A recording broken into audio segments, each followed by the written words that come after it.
The Fireside PM podcast, and I've got Nicholas Kreider here with me to talk about brands. Nicholas, welcome to the show, and let's get this going. How are you today? I'm good. Thanks for having me, Tom. Why don't we start with a little bit of your background? How did you get into this brand building business? Like, what's the journey been? My career really started in the wilds of Montana. That's where I'm from originally. So not a great place to have an advertising career. And like most people from Montana, you kind of have to migrate to a big city, which is eventually what I did when I really wanted to pursue my career in the early 2000s.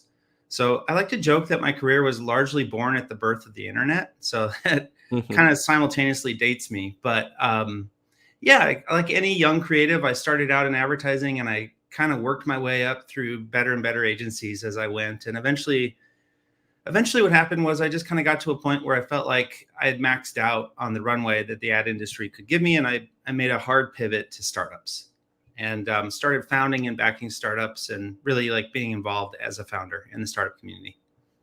Yeah. And how did you go from working in startups to now? Would you say your focus is on helping startups build their brands, or do you work with established companies as well around brand Yeah, it's building? kind of a mix. I do a lot of brand work for agencies because a lot of them have really troubled brands, and Mm, also work with a lot of global brands as well as a lot of ventures and startups. So that's kind of yeah, like largely function as a global brand consultant. very cool. I was listening to the All In podcast yesterday, and Jay Cal was saying something around, at the end, the things that separates winning startups from everyone else is team, product, and brand. Hmm. And I was curious to get your thoughts on, how do you define like what is a brand? I mean, I'm guessing it's more than a name and a logo. Yeah, I think brand is probably the most misunderstood aspect of running a modern venture or business. It's easily misunderstood and is often conflated with product. So a lot of people misinterpret their product as the brand. And I think the danger there is that while the product is very important, it's central to the brand, it isn't an all encompassing of the brand. So one way that I like to think about brand is that it's really a malleable bias that's triggered by any encounter. And that's really like what your logo does is that's the trigger point for when someone sees that taps into that bias. And bias can be very good. It can be negative or it can be very bad. And an example that I like to give is if you were swimming in the ocean and you had an encounter with a great white, you would have a lot of bias. Like you would have very strong visceral reaction to that. Or similarly, if it was a dolphin, you would kind of have another different response, maybe a very positive one. So one is very positive and affirming and magical, and the other is Hmm. terrifying for a lot of people. So that's just kind of like an example of that core baseline trigger that a brand can have on people. Are you a great white or a dolphin? And I say it's malleable because we really have a hand in that reputation management or understanding how people will encounter it, what it's designed to make them feel and think, and ultimately what their opinion is malleable as well. Yeah, you were kind enough to share some slides with me before our call today, and Hmm. there's a section of your deck where you just have like a logo and like a statue of like is it the thinking man? I don't know. Yeah. Maybe. Yeah. And let me just share one of those slides because I it was so powerful for me because I was like, there's nothing here other than a logo, but I instantly have a reaction to it, Right. right? Like, That's oh, that bias. Exactly. yeah, like Yeah. very high quality, really well engineered, probably a little expensive. Sometimes probably simulates or conveys a sense of status, all in this little 3-star logo. It's So that trigger point. yeah. Now clearly that is a brand that's been around for a while. Hmm. um what about startup brands? Like, are there examples of startups that you think have really done a good job building their brands?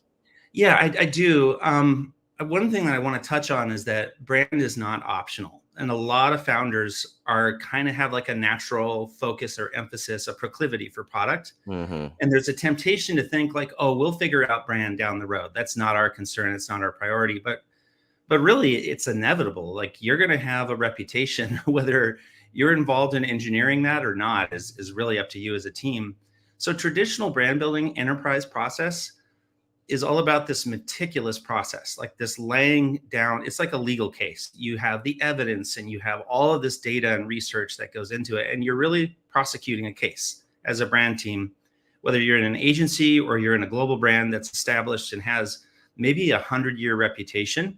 So I think that the enterprise branding environment is really like the vast majority of the industry is set up that way. And the reason that I started investing in developing a new methodology was because I felt like, as a founder myself, work, like, it's too slow, it's too laborious. And by the time you arrive at that core set of facts that you want to be actionable, the marketplace has changed. So I really like, my goal was, let's create a new process that's specifically bespoke for the kind of environments that founders operate in. And that's really like what I tried to do with my brand sprint methodology. It's like, give them something that's super actionable, really user friendly, and is a joy to work with and use. It doesn't have to be a 6-month or an 8-month process that costs hundreds of thousands of dollars. One of the things that you encounter as a creative director in our industry all the time, any point in the industry, you might hear this idiom.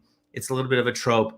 You can have good, cheap, or fast, but not all three. And I feel like that's maybe a false assumption. So one of my things that I really wanted to try and achieve with brand sprints is, let's embrace fast and just see what happens. Because does it have to be slow to be good? I don't think so. Does it have to be slow and expensive to be good? No, I don't think so. So that was like one of the core things I wanted to do. Yeah. I'm sure there's a lot of people out there that are working at startups or thinking of founding a company who would find this conversation really interesting. One thing I'm guessing people might be wondering is, when is the right time to start building your brand, especially if you're an early stage startup and you're not even, you're still trying to look for market fit. Like, you expect to have some pivots along the way. How do you know when it's safe to create your brand? Or how do you know if you've been waiting too long and you need to hurry up? Well, I think, like, thinking in terms of it as a reputation, it's never too soon to have a good reputation, and be mindful of that. So one way that's really helpful to think about brand is, it's not a finish line. It's not something that you achieve and put on a mantle. I think it's really interesting to think of brand as sort of like an ongoing series of publicly facing experiments that are designed to engineer your reputation. Put another way, like, do you want to be the informed new kid at school? If you're a startup, it's like you're the new kid at school. Like, one day you just show up, and it's tempting to think that you don't have a reputation, but there's so much bias against new things, and it's just part of human nature, that it really, really helps to be mindful of those things and then work your way towards maybe like turning some of those liabilities into your assets, and kind of just find ways to move the goalpost closer to your customer, so it's just that much easier to get across the goal line. So let's say that someone comes to you and they say, yeah, I think my company, it's time that we formalize more about what our brand's about and what it should stand for. What is you said it's not the 6-month, $500,000 process. What does a startup brand sprint look like? Well, it's a series of workshops that are designed to really humanize the facts via debate. So one way to look at it is, most entrepreneurs, most ventures are oversaturated with data. They have more data than they could ever use in their entire lifetimes. The problem is, of course, is all that data, and there's too much signal or there's too much noise and not enough signal. So humanizing those facts is really where we start to gain insight about how people will encounter the product and what kind of encounters we want them to have, and what do we stand for, and what are our values that are associated with this product. And more than anything, I think it's embedding purpose and meaning into the existence of the company's identity. So series of workshops where we really want to get all the facts on the table, have some of those debates so that we can arrive at a point of strategy. And I really define strategy very simply, which is like an ordering of the priorities by asking the right questions. I feel like that's really important. And then the job of creative, which is the probably the third pillar of the workshop. So we go from facts gathering, the analysis, to the strategy, and then into the creative side. The creative side is the translation of strategy. And one way to think about it is the world's best strategy. You could have the LeBron James of strategy. You could have a strategy that is just jaw-droppingly amazing. It is a profound mistake to think that that is fit for consumption. It's not. It must be translated. You have to translate it in the language of the customer so that it's relevant and it resonates. That's probably one of the most common mistakes that I see founders make, is they just assume that their strategy is fantastic and it's fit for consumption, and it isn't. It has to be translated. So that's really like what encompasses the workshop process: is gather those facts, have a series of workshops and exercises that are meant to help you understand what your strategy should be, which is all about, asking the right questions to understand your priorities and order them. And then you go into the creative process, which is the translation of that strategy. And the sooner you get there, the better. Yeah. That it sounds like that translation of the strategy is a really profound part of the process where a lot of founders get caught up. Why do you think it's so challenging for them? Is it that they kind of have like expert blindness and they just assume everybody groks their strategy and they don't think about how it lands, or why is it difficult for people? Well, there's a lot of conflation. I feel like a big part of it is my industry, the creative industry, has made it incredibly complex and more precious than it ever should have been in the first place. So one way that I like to look at creative is it's a series of hypotheses, right? That you're hypothesizing something, and the sooner you can get to that hypothesis, the sooner you can implement it and test it and either validate it and encourage it and build it like a fire, or move on and dump it. And oftentimes, really traditional strategy process is very linear. It takes a long time. And you come up with a set of conclusions that you think are really important, but ultimately all of those conclusions will have to be translated by creative, which is, it's anecdotal. Like, it doesn't matter what you do, you will always be anecdotal when you're translating creative or a strategy through creative, because you're humanizing that strategy. And that process should be a series of experiments that you very quickly develop, test, and either validate and move on from, or, modify until they're effective. What would be maybe a case study that you could kind of talk us through around how either you work with this client and this was how this brand came to be, or maybe a brand you've seen just out there in the wild, and how you think it's doing. That might be able to, I think that'll bring some of these insights to life for the audience. Sure. Well, one that's really popular right now is Liquid Death, is a very, very famous brand. Mm-hmm. And I like it because, like, as a case study, one, they're amazing at what they do. Like, it's fun to talk about them. Their work is just brilliant. But ask yourself, what are they really selling? Are they selling water? Are they selling aluminum cans? Or have they found a new form factor for entertainment, which is what I really think they've done. So when you think about the brand, they don't necessarily talk about water. What they talk about is their ability to entertain. And I feel like more than anything, what they did is they have appropriated heavy metal as like a cultural phenomenon and attached it and created a zeitgeist around that is really inspiring and easy to get. So here's a question I've been asking myself is, would Liquid Death be successful without heavy metal and like 1980s rock ephemera? I don't know that they would. I don't know that strategy would be right. But let's say that they had gone all in on 70s music instead. And that was actually not a good idea. The quicker they come to that conclusion, the better, right? Like, you're going to have to approach creativity as a series of ongoing experiments where you do things and you learn. And as you learn, you start to build the case and get a stronger bond with your customer who reacts to your product and will validate it in the marketplace. Yeah, so that's interesting in that in the 3-step process, the first step being like purpose and mission, and then second, identity. It sounds like in that identity phase where you're developing the creatives and stuff, there's a lot of trial and error and experimentation Hmm. much like, building a product and you're trying to see, Yeah. how it lands with users. How like how m- how many different approaches do you think a typical brand looks at before they can arrive at something that they can say, okay, yeah, this is our creative strategy and this is the identity we're going to go with. I feel like it depends on how prepared you are to validate that, and your level of expertise in terms of like your knowledge of what your customer really finds relevant and interesting, because your customer will be the ultimate judge of the identity of everything that you're trying to accomplish with your reputation through the brand.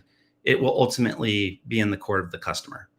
So if you can bring that customer into that process, that's probably the best way to arrive at that conclusion. That can happen in the first round, but nothing is born perfect creatively. So when you create a brand, it will have to evolve, much like humans evolve. Every day we change a little bit, every single day.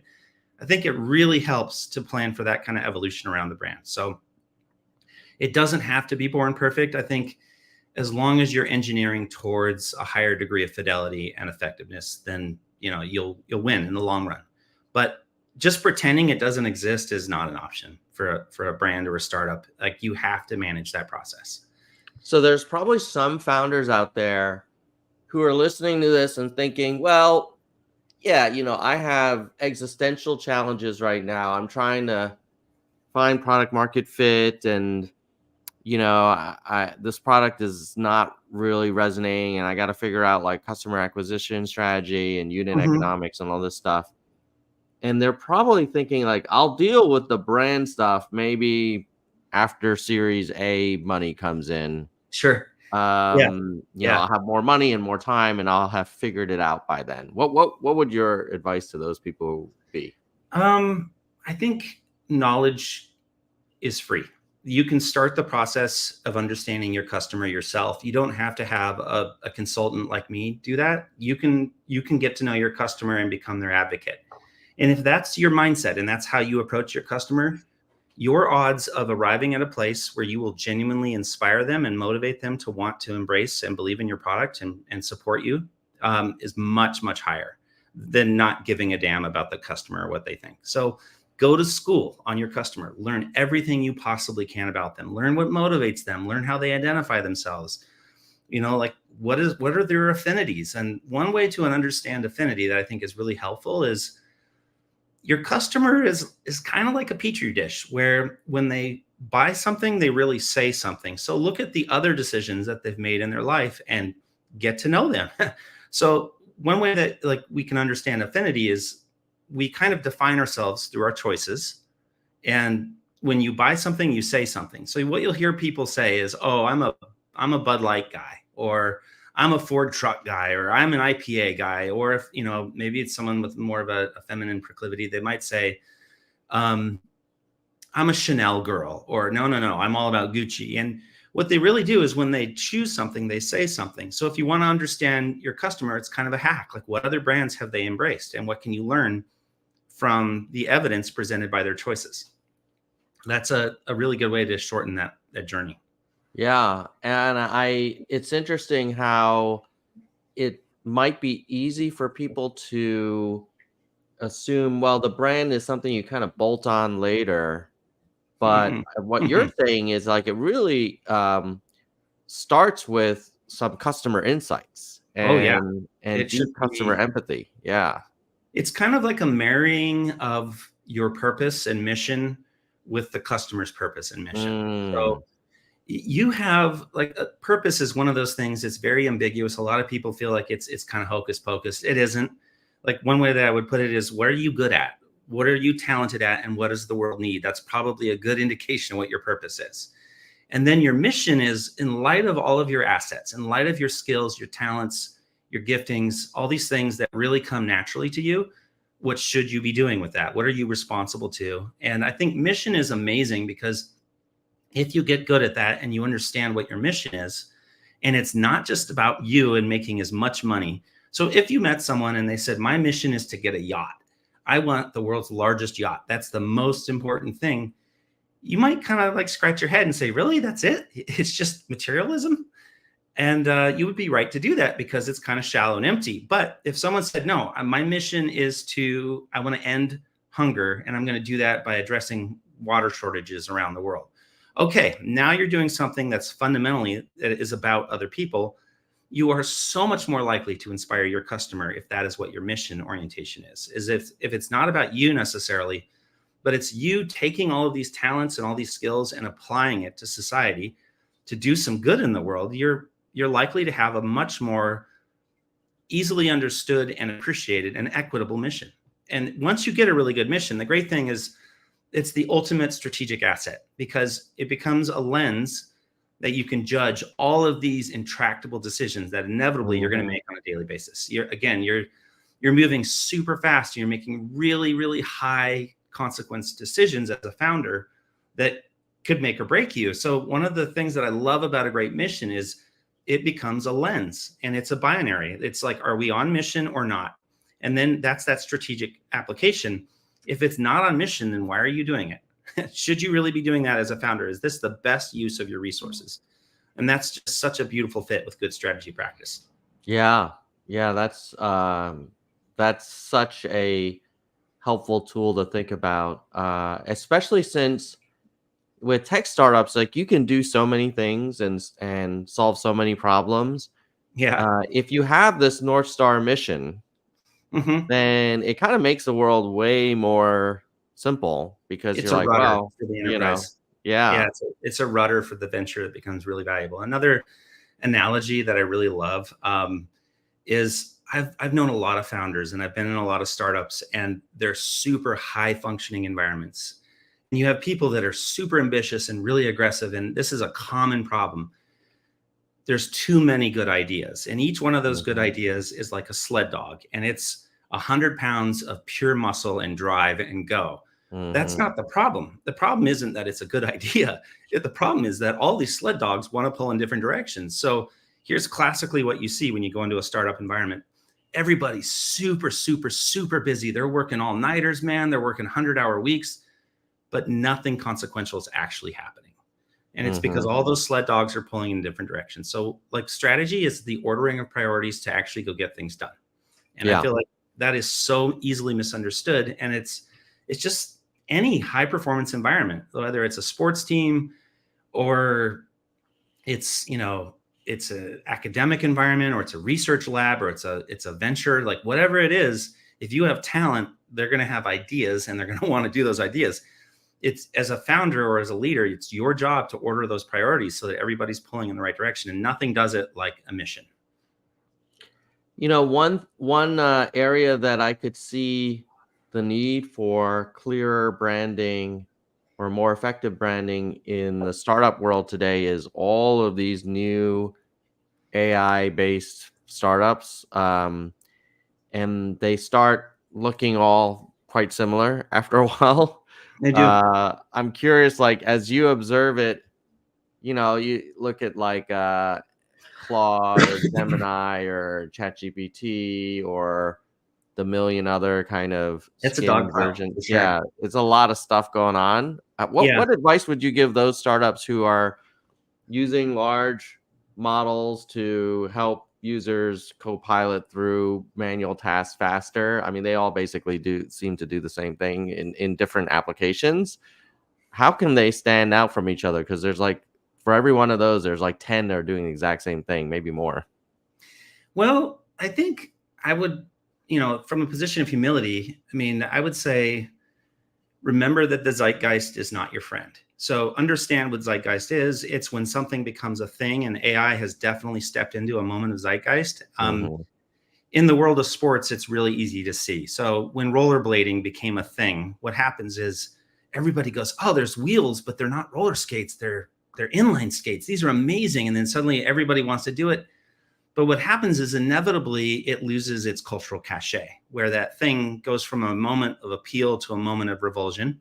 And in tech, it happens so much faster. It's a much more compressed time frame. So doing something purely because it's in a moment of zeitgeist is a recipe for disaster. And I think it's really incumbent upon the founders and leaders to go back to the customer and provide long-term value. And, Like, you have a far greater chance of success if you're doing something that appreciably improves their lives through your efforts, that isn't just about being the shiniest, best money making thing on the market. That's really, really important.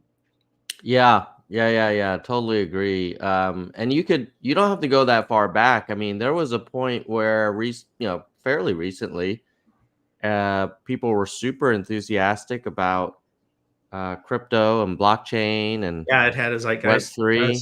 Yeah. Yeah. So all of that cultural energy inevitably goes from adoration to revulsion. It's kind of the uncanny valley of zeitgeist, if you will. The thing that's so interesting to me is, like, it's just the moment that typically coincides with is also the moment of oversupply in a marketplace. So Hmm. when everybody is dogpiling on the hot new thing, whether it's snowboarding or it's stand-up paddling or you name it, across the board, all of these train wrecks of cultural phenomenon coincide with radical oversupply. So when you get there, you're part of that oversupply problem. If you're not differentiated at a customer level, you're not going to win. Like, it's just a grand waste. It's a great way to waste 5 years of your life, which is super depressing. So, like, one thing that I try to think about as a strategist is, we have this expectation that we have a time machine and that we know how things are going to work out, but you don't. But if you vote your values and you make your decisions, not because you think you're going to make a bunch of money, but because you think fundamentally at your core, this is the right thing to be doing, no matter what happens in the future. When you reflect on that moment, the really cool thing is, you're going to look back and you're going to realize, oh, you know what? I got it wrong. We didn't do what we wanted to, but I sure feel good about what we tried to do because I was doing something that was based on my values or the values of my customer. And you Yeah. have, like, the certainty of rightness in that moment. And that's really satisfying. The So we're, certainty of rightness. I like yeah, it. yeah. It's just kind of a way to destigmatize this expectation that you have to be the world's best gambler, which I think is Hmm. just a terrible mistake. And it's a terrible way to run your life. Like, if you become a slave to your bets, like, what a miserable existence. Why not become a slave to your values and then go work in something that applies your values for the betterment of mankind? Like, that is a far more inspiring way to live your life than just trying to make money and be right for the sake of being right. Yeah. And I suspect that customers, investors, stakeholders can sense when there's that authentic values driven Mhm. strategy and branding versus like, oh, this person's trying to They want a to yacht do a quick in win. Southern Yeah, yeah. California. Yeah. And I would rather work with investors that are aligned for the right reasons. So Hmm. there is, having done some startups myself, like, one of the things you'll encounter is these people that back you sometimes can become your worst enemy, because the minute they give you money, the fingers start tapping, and many of them are going, when am I going to get my money back? And am I going to Hmm. get my money back? I made a bet on you. Am I right? Am I right? Am I right? And if they're aligned with your mission, they want to do the same things for the same reasons you do, you have so much more rich of a relationship with that investor than something that's just purely transactional. So, like, it's just resplendent in value and Yeah, purpose. 100%. Well, Nicholas, it has been fantastic having you on the pod and My to pleasure. talk about, a topic that in some ways I think for a startup, a great brand is like a killer feature. It's It's a not powerful something. weapon. Yeah, yeah. So hopefully people can think more about some of your advice, and how can they get in touch with you if they wanted to Well, get some more LinkedIn is a help? great place. So I'm very connection friendly, as long as someone's not, spamming me with a calendar invite. I think LinkedIn is a great place. And then if they want to see a lot of the work I've done throughout my career, I do have a website. It's kreidermakes.com. But I'm all about relationship building with the community. And if you're a founder and you just want some advice, or you have a particular conundrum that you're thinking about, reach out and we'll just set up a conversation and see where it goes. Wonderful. Well, thanks again. Hope you have a great weekend, and Cool. we'll have you back on the show in the future. Thanks, Tom. Appreciate it. Take care, Nicholas. Bye. Bye-bye. All right.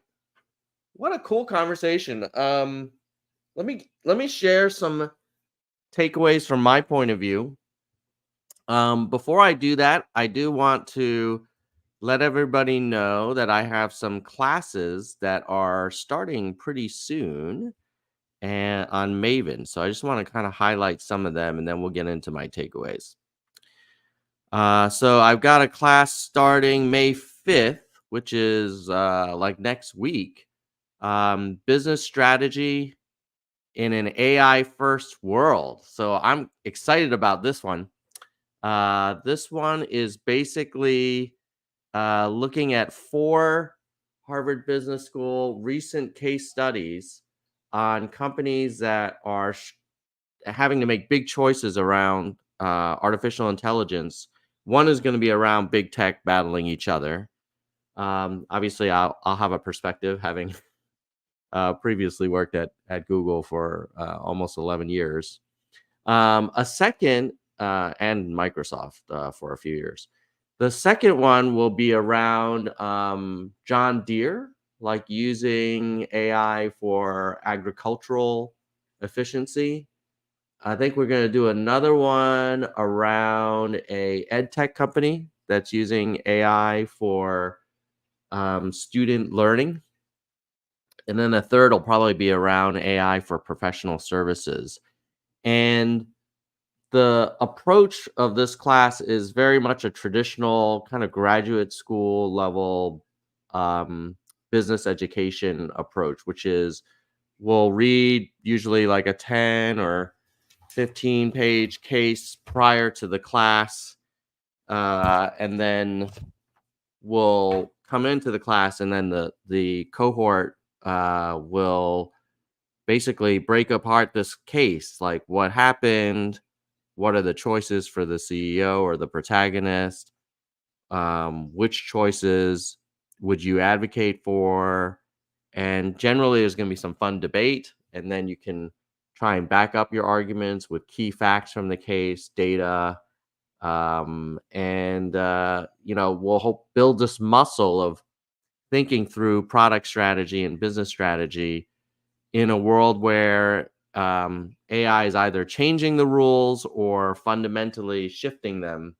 So they have to be really careful and think about how you transition, and where you apply AI and where you don't, and why, and what are the economics of it. So check it out. You can see all my Maven classes, maven.com/TomL. And hopefully I'll see you at one of them. Okay, takeaways from Nicholas' conversation. I think there's 3 things. One is, I think Nicholas's position is that the brand is should not be an afterthought. And it reminds me of my work experience, especially in the startup companies I've worked at, where we might have had a superior technology and a superior product, but some competitor just was killing it in terms of awareness and their presence, like at trade shows or press coverage. And it's easy to say like, hey, that's bull because our product's better than their product, but brand and marketing is really not it's table stakes. And if you have a great product and you suck at branding and marketing, like, and you're a startup, there's plenty of startups out there that had great products that aren't around anymore, and there's plenty that had like okay products that ended up doing really well. So I think lesson 1 is you have to think about your brand early. I think the second thing is that branding is not some foo-foo, like, oh, some creative people with sunglasses fly in from LA. I mean, that probably happens or New York, that happens from time to time. But it's really a combination of some deep customer insights and the values that the company and the founding team probably, have and are passionate about. And that sounds like something where, part of the difference between a really, killer brand and one that's just like a quick logo that you throw together. And I think the third thing is, we didn't talk about this a lot with Nicholas, but I think that process of figuring out your brand might also be really helpful in figuring out your company strategy, because you're going to be asked to kind of do a bunch of fact finding and analysis and identity development that require you to kind of have a point of view on, like, well, what problem are we solving for who, and what are the values of this company and that shared values with our customers, and how do I want to kind of communicate that. And it's one of those things that if you don't have like a dedicated time, it's very easy to focus on, like, oh, well, let's see the data behind this new launch, or how are we doing raising that money, or did we land this customer or not, which is all crucial. But why the hell are we here? And why does the world need us? And what do we believe? Like, those are conversations that, you know, um, they don't happen very often, partly because those are questions that are important, but they're rarely urgent. And maybe the brand building process is a good way to kind of force you to have those conversations as well with your team. So hopefully this was useful. And folks, if you're looking to learn more about Nicholas, it's kreidermakes.com. I'm going to put that on screen so you can see. And as you can tell, he's a really cool dude. And hopefully people find the conversation with him interesting. Oh, last thing is I started a Substack. So if you guys if you find these conversations interesting, but you're like, my God, Tom, like you're a long-winded dude. I don't have time to listen to these 30-minute, 40-minute podcasts. So my Substack is substack.com/ or what the hell is it? It's tomleung.substack.com. I'll put that on the screen as well. And what I've done with that one is I transcribe the full interview, and then I call out the top 10 takeaways. And just in the spirit of transparency, I use AI to do this because otherwise it would take me too long. But I think what I found is some people were saying, Tom, I really like the Fireside PM podcast, but I need the information so that I can consume it in a shorter amount of time. So I'll give you an example. Like, here is a summary I did with Amit Phule, a VP from Microsoft, former Googler and Facebooker as well. And here's like the top 10 takeaways. And I have like quotes from the interview itself, like blaze your own trail, focus on customer problems, not company problems. Don't let LinkedIn fool you. Growth happens outside your comfort zone. Detach your self-worth from your level. Catapult your career by taking strategic steps back. Seek out sponsors. Be honest about what you really want. Play the long game. Enjoy the journey. And then I have quotes from each. So, of course, the live stream, like you guys that are on the live stream now, that's a great way to consume because you're getting it in real time and you're hearing the voice of the interviewee. But for many of us, like, we don't have time to do that all the time, or to watch it on replay. So now you can go to my Substack. It's free, and I generally am going to try and publish one interview summary per week. I have a very big catalog because I've been interviewing people for years now, and hopefully you find it useful. So I've got one with Amit that's available right now. And then I have a previous one with Ariel Bardeen, who is a VP at Google, currently president of technology for Warner Music, I think. And so his lessons are embracing escalations as a positive tool, informal exec reviews versus formal ones, servant leadership, onboarding with a new manager, cross-functional comms, OKRs. I love this quote from him. One litmus test for OKRs is if they don't cause conflict within the organization and you don't have serious discussions, you're not doing it right. So there's a bunch of good stuff there. Hopefully you all find it useful. Go to my Substack, subscribe.